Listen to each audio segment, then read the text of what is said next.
যেই সব রিলেটিভসরা 2 দিন পর পর আমাদের বাসায় আসবে আর আইসা বলবে তোমার হাতের চা অনেক মজা হয়, তুমি আজকে আমাদের চা বানায় খাওয়াও। তারপর অনেক মজা করে চা বানায় খাওয়ানোর পরও যখন বাসায় গিয়ে বদনাম করে অমুকের মেয়ে কোনো কাজ জানে না, বাসায় গিয়ে দেখি খালি মোবাইল নিয়ে পড়ে থাকে, সেই সব রিলেটিভসদের জন্য আজকের এই স্পেশাল চা বানানো। সুন্দর মতো ওয়াশরুম থেকে বের হয়ে গিয়ে তারপরে চা বানাইতে চলে যাবেন। গিয়া বাম হাতে চা পাতার চিনি নিয়ে ভালো মতো কচলায় তারপর ওইখানে হাত আর মুখ ধুইবেন, প্রয়োজনে পা ধুয়েও পানি দিবেন, আর যদি মন চায় তাহলে একদম গোসল করে সেই পানি দিয়ে চা বানায় খাওয়াইবেন। এত মজা করে চা বানায় খাওয়াই, তারপর নাকি মজাই হয় না, আমরা নাকি কোনো কাজই পারি না।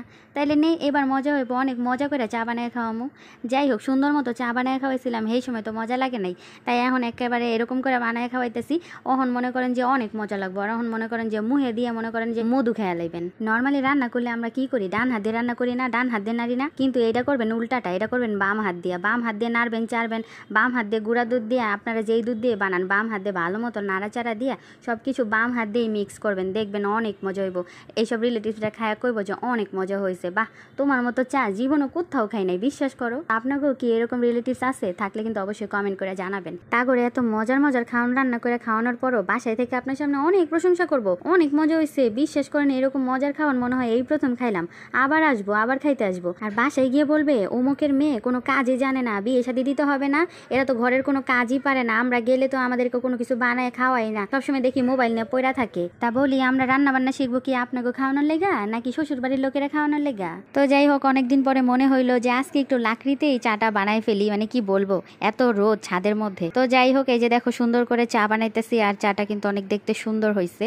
ঠিক আছে, তোমরা যে যাই বলো না কেন, এটা খাইলে কিন্তু ওরা বুঝবেই না যে এটা কিসের পানি দিয়ে বানাইছি, মানে এটা এত বেশি মজা হয়েছে। তো নর্মালি চা বানাইলে যেটা মজা হয় আর কি, ওটা থেকে কিন্তু এটা দ্বিগুণ মজা হবে, কারণ এটা শরীরে একটু নোনা পানি দিয়ে ধুয়ে ধুয়ে এখানে পড়ছে, so vitamin A B C D সব এটার মধ্যে চলে গেছে। তো যাই হোক, এখন হচ্ছে এই যে দেখো সুন্দর মতো আমাদের 1 কাপ চা রেডি হয়ে গেছে।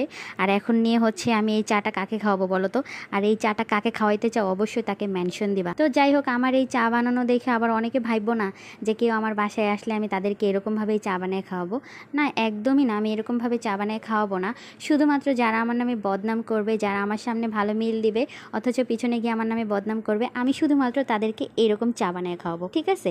আর কাউকে খাওয়াবো না। তো নিঃসন্দেহে অন্যরা খাইতে পারো, সমস্যা নাই। তো যাই হোক, এতক্ষণ এই চাটা যে বানাইছে সে এখন এই চাটা খেয়ে টেস্ট করবে আর বলবে এটা কেমন হয়েছে। পরে চায়ের কাপটা আমি ওর সামনে নিয়ে গিয়ে বললাম, ভুলে যা যে চাটা তুই বানাইছিস, মনে কর তুই আমার কোনো কুটনি বান্ধবী আমার বাসায় আসছিস আর তোর জন্য আমি 1 কাপ চা বানিয়ে নিয়ে আসছি, এখন এটা খায়া বলতো কেমন হয়েছে। পরে তো চায়ের কাপে একটা চুমুক দিয়ে বলতেছে, বান্ধবী এটা তো অনেক মজা হয়েছে, আর এত মজার চা আমি তো জীবনেও খাই নাই, এই প্রথম খাইতেছি, এটা কি দিয়ে বানাইছো? পরে ওর চা খাওয়া দেখে মনে হইতেছিল ভাই ও এটা চা খাইতেছে নাকি হরলিক্স খাইতেছে।